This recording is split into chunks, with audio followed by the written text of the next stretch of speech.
What if I told you that before the NCAA really became the NCAA as most of us have known it, college athletes actually were paid? The oldest intercollegiate sports event was literally pay for play. On August 3rd, 1852, Harvard and Yale competed in a 2-mile rowing race on Lake Winnipesaukee. According to Harvard's website, Harvard won the race by 4 lengths and their prize was a pair of black walnut oars.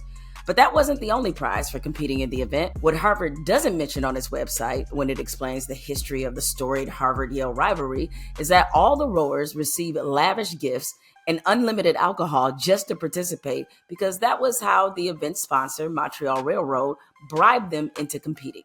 Now, the story was shared by Andrew Zimbalist in his book, Unpaid Professionals, Commercialism and Conflict in Big-Time College Sports. But man, does that sound like a familiar blueprint. The obsession with college sports is centuries old. Despite their reputation as being elite institutions that are above the fray, the Ivy League schools indulged in a lot of the early college sports capitalist fuckery, setting the tone for what would become the blueprint for the hypocrisy, corruption, and create a path for the NCAA to become one of the most powerful organizations in sports. The early days of college football was a banana republic. When football began to gain popularity in the late 1800s, Yale created an $100,000 slush fund just to support its football program. Back then, schools like Yale, Brown, Harvard, and Princeton paid ringers and used graduate students on their football teams because they wanted to win so badly.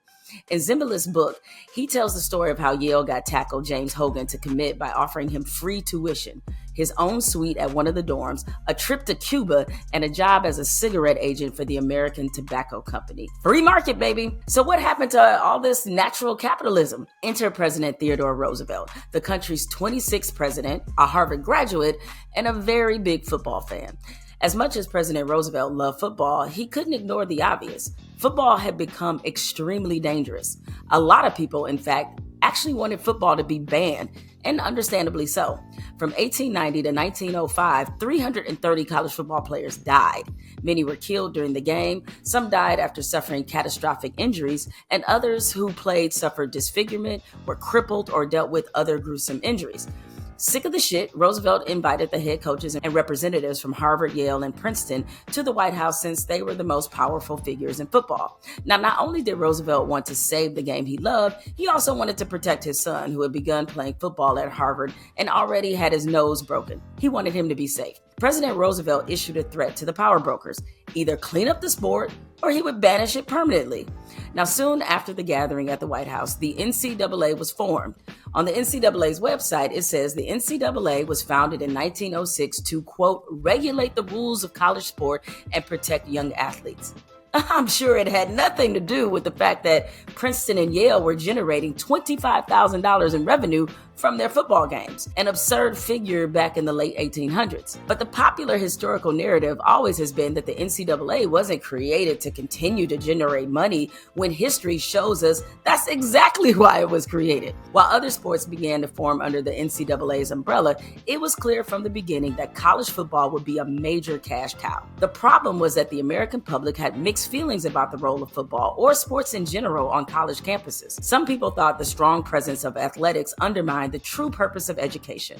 Professors hated that some college football coaches were being paid more than them, and in some cases considered more critical to the university's success. Meanwhile, as the NCAA was trying to change public perception, the players were still getting paid. Scholarships wouldn't exist until the 1950s, but in its infancy, the NCAA didn't have any real authority or power. Literally, none of the member schools listened to them or their made-up rules. In 1929, the Carnegie Foundation issued a report that revealed of the 112 schools they surveyed, 81 of them had open payrolls for players, and many of their boosters were paying athletes for jobs they never had to show up for. This current alleged Wild Wild West period involving NIL and the transfer portal, it ain't new. In fact, let me tell you one of my favorite stories from that era, which involves the University of Pittsburgh. Now, most people don't know this, but between 1915 and 1937, Pittsburgh was one of the most dominant college football programs of that era. During that span, the Panthers won 8 national championships. In 1937,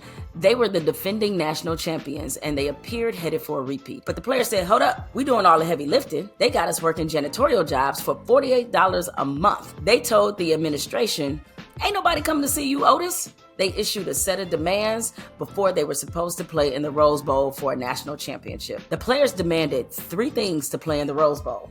They wanted each player to get paid between $100 and $200. They wanted all 60 members of the team to travel to the Rose Bowl.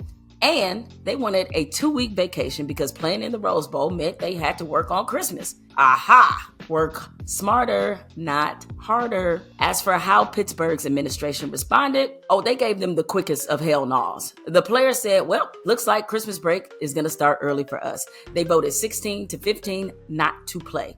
Now, you would think a lesson would have been learned here. As a result of their stubbornness, Pittsburgh forfeited a $10,000 prize. They also wouldn't go back to a bowl game for almost 20 years. And you know how many national championships that they've won since the players opted not to play in that Rose Bowl? 1. And that was in 1976. Damn shame what they did to that dog. The NCAA was so embarrassed by Pittsburgh's refusal to play that they instituted something called the Sanity Code, which isn't very catchy. The code was supposed to stop the rampant abuse and scandals that were prevalent in college sports at the time. The code stated that athletes could only receive financial assistance if they were in need, they had to meet certain academic requirements, and they could not receive scholarships. If you violated the rules, you would be expelled from competition. The universities responded by not giving a shit. They refused to sanction one another, and within a few years, they had to walk the Sanity Code back. But in the early 1950s, the NCAA finally got some teeth. They hired a man named Walter Byers to be executive director. He was their first full-time employee.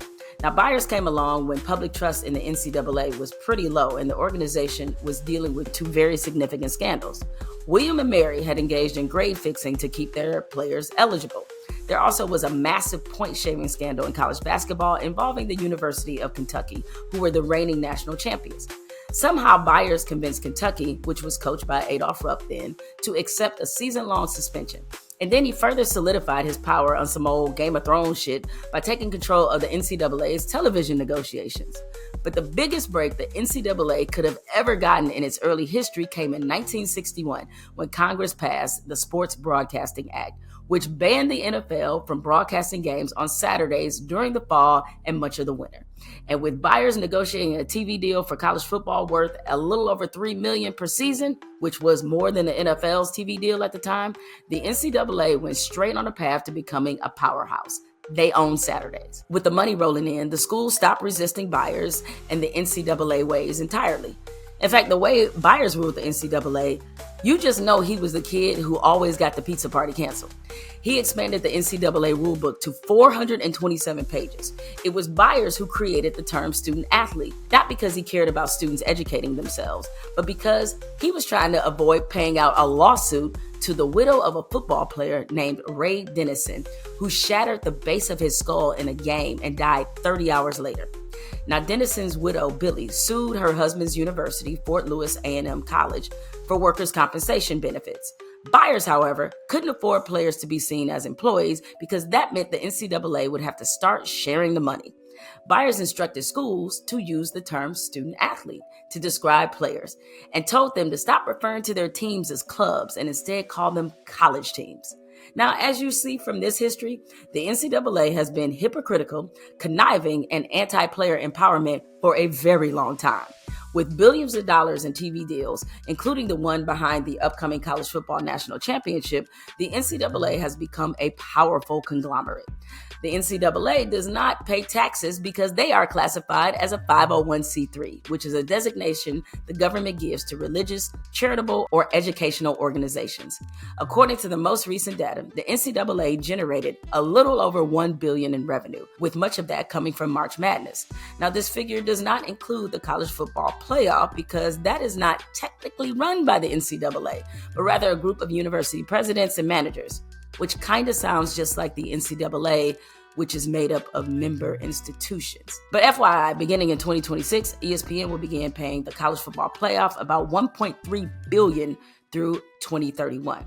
Either way, the NCAA and college football as we know it is crumbling. That Walter Byers NCAA model is on the verge of extinction. The NCAA is battling multiple court cases that will reshape college sports forever. This April, there will be a hearing to finally approve a $2.7 billion settlement agreement that will compensate athletes for past, future, and commercial use of their names, images, and likeness. As part of the settlement, major conferences have agreed to develop a revenue sharing plan where each school will be able to direct about $21 million a year for use of their athletes' name, image, and likeness. Now, I've seen and heard some fans complain that this will ruin college sports. Ruin is a strong word. It's not going to ruin anything. This is financial justice and the penance the NCAA deserves to pay for its greed, which has been apparent since athletes were getting paid in alcohol and oars. I'm Jemele Hill, and I approve this message.